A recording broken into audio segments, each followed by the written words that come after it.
Assalamualaikum warahmatullahi wabarakatuh. Wawasan Islam memperbanyak wawasan-wawasan kita dalam menyikapi hal sekeliling kita. Mengenang wafatnya Sayyidina Hasan bin Ali radhiyallahu an. Sayyidina Hasan bin Ali merupakan cucu Nabi Muhammad SAW yang sejak kecil disebut-sebut memiliki rupa yang tampan dan mirip dengan Nabi Muhammad SAW. Kemiripan ini pernah diakui oleh ayahnya sendiri yang mengatakan bahwa Hasan memiliki kemiripan fisik dengan Nabi Muhammad SAW dari dada hingga kepala. Sedangkan adiknya Sayyidina Husain menyerupai Nabi Muhammad SAW dari bagian dada hingga kaki. Diriwayatkan bahwa suatu ketika setelah Nabi Muhammad, Abu Bakar As-Siddiq melihat Hasan yang masih anak-anak sedang bermain bersama teman-temannya. Kemudian Abu Bakar mengangkat dan menggendongnya sambil berkata, "Engkau mirip dengan Nabi, namun tidak sama dengan Ali." Sahabat Ali yang mendengarnya pun tertawa.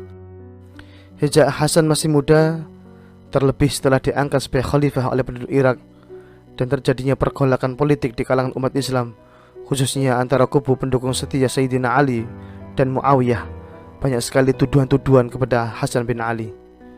Di Madinah, Sayyidina Hasan disambut gembira sekaligus sedih oleh penduduk kota tersebut. Mereka gembira sebab cucu Rasulullah SAW kembali ke tanah tempat kakeknya mula-mula membangun peradaban. Tapi kesedihan pun menyeruak sebab kepemimpinan Islam tidak lagi berada di tangannya. Di Madinah, saat ia tidak lagi berpolitik pemerintahan, Hasan tekun mendekatkan diri kepada Allah Subhanahu wa Ta'ala. Ia giat mengajarkan ilmu agama kepada penduduk Madinah di Masjid Nabawi. Selain itu, ia juga rajin belajar kepada para sahabat kakeknya yang telah berumur.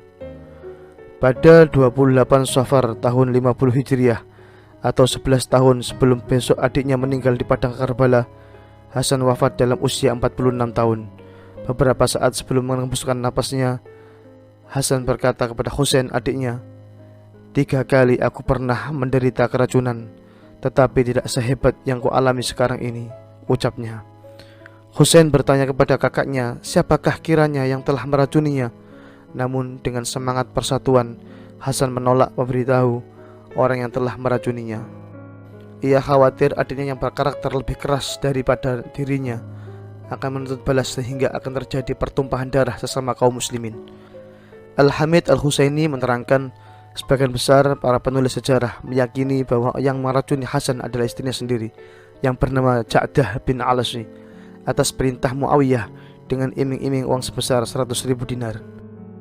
Dikatakan lebih jauh, setelah Hasan wafat, Ja'dah menerima uang yang dijanjikan oleh Muawiyah, tetapi Muawiyah membatalkan janji akan dinikahkannya dengan Yazid.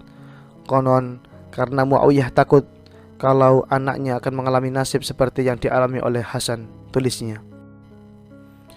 Sementara Dr. Ali Muhammad Salabi dalam buku yang berjudul Al-Hasan Ibn Ali, His Life and Times tahun 2014 menerangkan bahwa sebagian kalangan justru menyebut Yazid yang menyuruh istri Hasan untuk meracuni suaminya.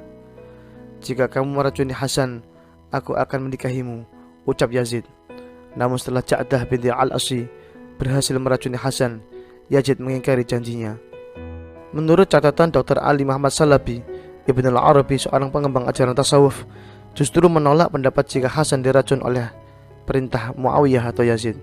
Sebab menurutnya Hasan tidak lagi menjadi ancaman bagi mereka setelah kekhilafahan diserahkan kepada Bani Umayyah. "Tidak ada yang tahu kecuali Allah," ungkap Ibn Arabi seperti dikutip Dr. Ali Muhammad Salabi. Terlepas dari siapa sebenarnya yang meracuni Hasan dan siapa dalang dibaliknya, beberapa saat sebelum ajal menjemput Hasan masih menunjukkan jiwa besarnya tentang pentingnya persatuan di kalangan kaum muslimin. "Bila aku wafat, makamkanlah aku dekat makam kakekku Rasulullah SAW. Untuk itu mintalah izin lebih dahulu kepada Ummul Mukminin Aisyah. Bolehkah aku dimakamkan di rumahnya di samping makam Rasulullah SAW? Akan tetapi jika ada pihak yang menentang keinginanku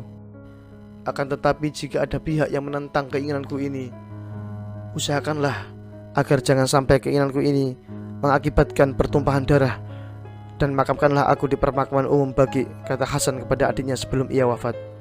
Dan benar saja, saat jenazahnya hendak dikebumikan, perselisihan terjadi antara Bani Hashim dan Bani Umayyah. Keturunan Umayyah mengugat keinginan Hasan tersebut karena menurut mereka khilafah ketiga Utsman bin Affan yang keturunan Umayyah tidak dimakamkan di samping Rasulullah SAW.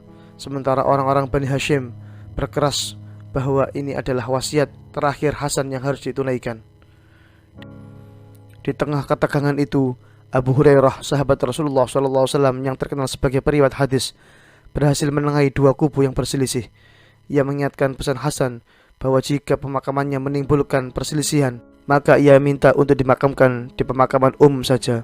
Akhirnya, jenazah Hasan dikuburkan di Baqi, berdekatan dengan makam neneknya, Fatimah binti Asad, ibunya Ali bin Abi Thalib. Wallahu a'lam.